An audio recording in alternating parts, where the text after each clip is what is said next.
I believe that purpose is one of the most important sources of inner peace. What purpose does, firstly, when you find it, it starts making sense of everything that has been going on in your life. Secondly, when you pursue it, then it gives you a level of peace beyond anybody's understanding, but most importantly, beyond your own understanding. That is what purpose does.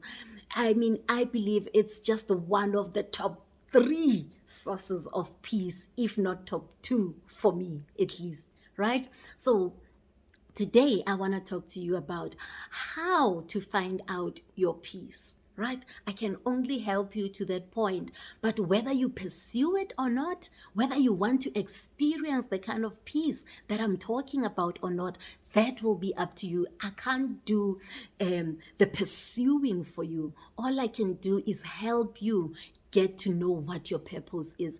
And hopefully, once you know it, you will be encouraged and motivated to want to pursue it. I am Pulaa Montz, your inner voice magnified.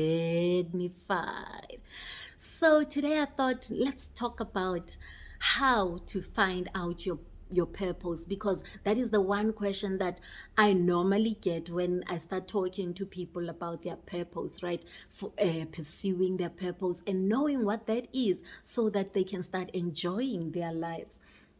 People ask me, how then do you find your purpose? So I have four things that I want to talk to you about. The first way you can find out your purpose is to start noting or taking note of the things that you really enjoy. Write them down. I love writing things down because I believe when things are in here, they become such a mess that you feel overwhelmed with the information that you're getting. But once you start putting things down on paper, you are able to now prioritize and think about one thing at a time, right? So the first thing is start writing down the things that you truly love. If money was no object, if time was no object for you, if you had no responsibilities, what is it that you could do with your life right now? Would you travel? Would you sing? Would you play? Would you jump? Would you teach? Would you, be on radio? Would you be selling makeup? I don't know. What is it that you love? Just the things that you enjoy, things that you call your hobbies right now, right? Because you've got other responsibilities, you've got time constraints, and you've got financial constraints. Now you've shrinked your passions down to, no, these are my hobbies. What are your hobbies? What are those hobbies? Write them down. The more you learn about them, the more you start noticing your hobbies, then the more you start noticing what of your hobbies do you do easier than others. That's the second thing. What is it that you do more easily than any other thing? If you don't know, what do people come to you about? People, when they approach you for help, what do they want from you? Is it advice on sporting events that are happening? Is it advice on travel destinations? Sometimes your travel destination so much. This country like nobody's business. You can tell people where to go in PE. You can tell people where to go when they're in Limpopo. And sometimes you haven't even been in any of these destinations yourself, but you enjoy searching for destinations. You enjoy searching for international destinations. What is it? Do you love traveling? Is it traveling that people come to you about? Is it advice?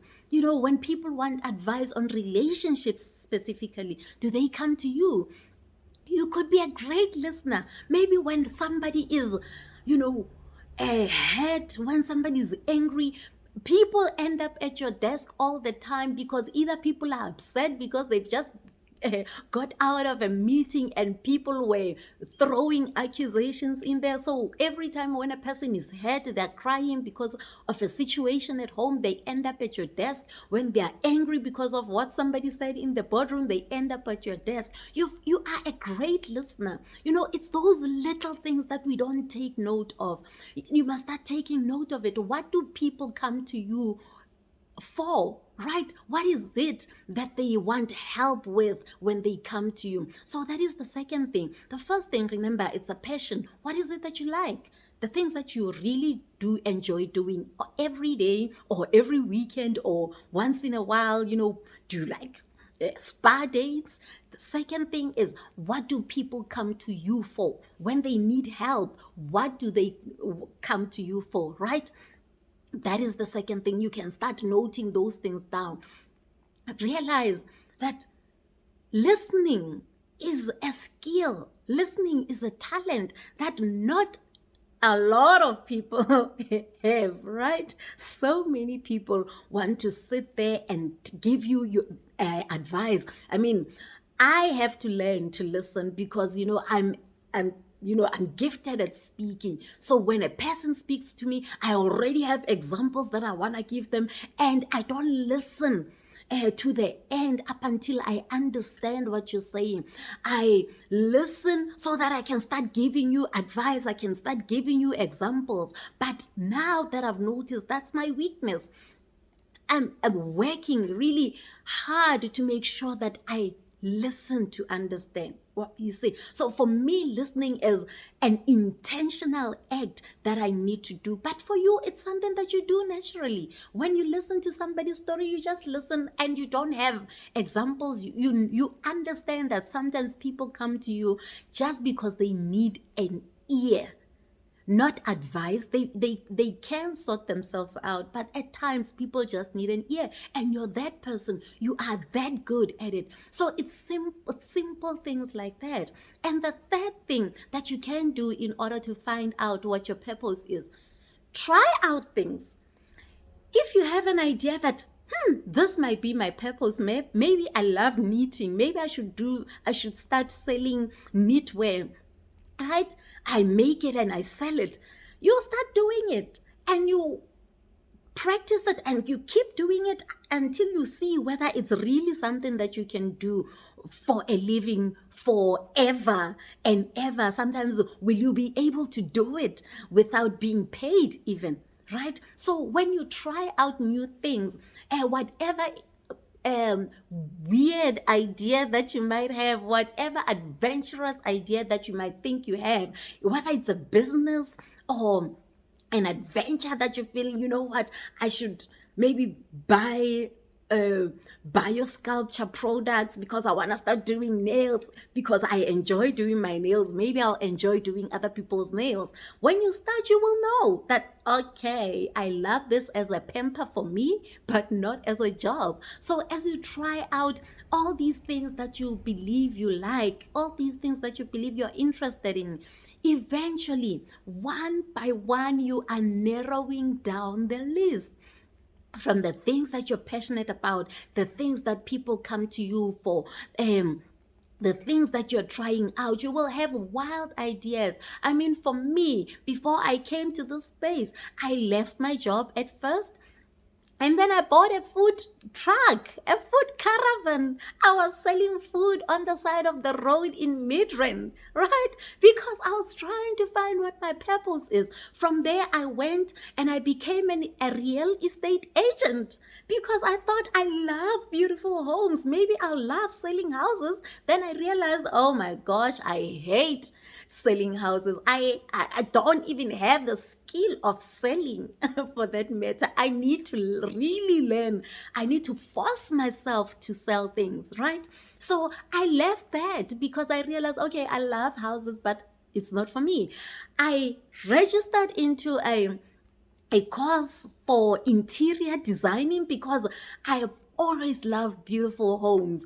But I've quickly found out when I started with the assignments that no, actually, this is not for me. I actually love beautiful homes, but I don't like shopping around for things. I hate going to the shops for anything, even for clothes. I just don't like going shopping. So having to run around everywhere trying to look for pieces for somebody else's home, that is something I could never do. I quickly realized as I was in that process of trying to get that certificate, I lost a whole lot of money while I was trying to find out what my purpose was. But I was willing to try out things. I mean, I even went for baking lessons. It wasn't baking, rather cake decorating lessons. For 6 weeks I was there. Or was it 12 weeks? I paid 6,000 rand for 12 weeks cake decorating.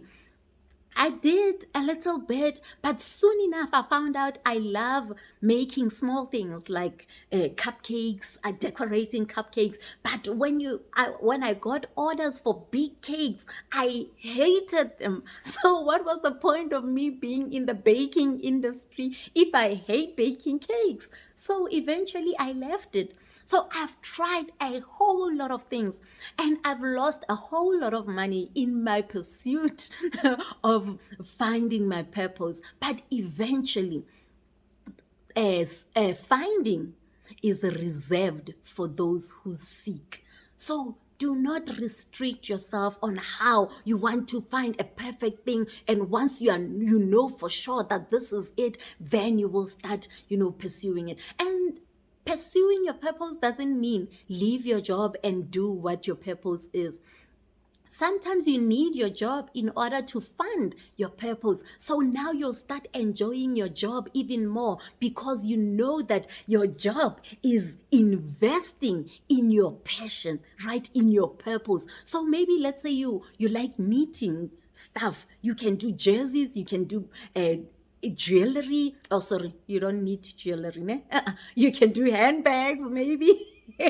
So you feel then that's something that you can do after hours as you're sitting while watching TV. You start knitting your handbag for orders for the weekend, right? So you start using the salary that you get from your job right now as something that as an investor to your current to your purpose, for example. So you start even enjoying what you thought you wanted to leave your job because now you've realized that your job helps you pursue your purpose. So that is the three things that you can do. You find out what your passions are. You find out what people come to you for. And you try out new things. And finally, the one thing that you should do as you're doing these three things is to keep praying. Ultimately, we are here because God brought us on this earth and we were created by Him with His own hands in our mother's wombs for a purpose. He had certain intentions when He gave you the kind of character that you have, when He gave you the kind of nose that you have, when He gave you the kind of eyes that you have, when He gave you the kind of personality that you have, the voice that you have, all of the things that you are. He individually created them because He knew that that is a package that can handle this kind of work. Right? For me, I eventually found out that I'm a teacher. I had known, but I thought teaching He meant go into a school and be a teacher. But I started understanding that what I'm doing right now, that is teaching, transforming lives, right? So everything in me is made to talk. That's why listening for me is something that I need to do intentionally on purpose. So we are designed for a purpose. So prayer, after doing the three things that we've already discussed, prayer is the foundation of it all. As you're trying out new things, you keep asking God to show you what your purpose is and show you how you can pursue it. So, this is as far as I can get you, right? To getting your purpose, but to actually pursue it and find out for yourself whether you'll have peace that I'm talking about. Then that is something that only you can decide on. I am Pulaa Montz, your inner peace and purpose coach.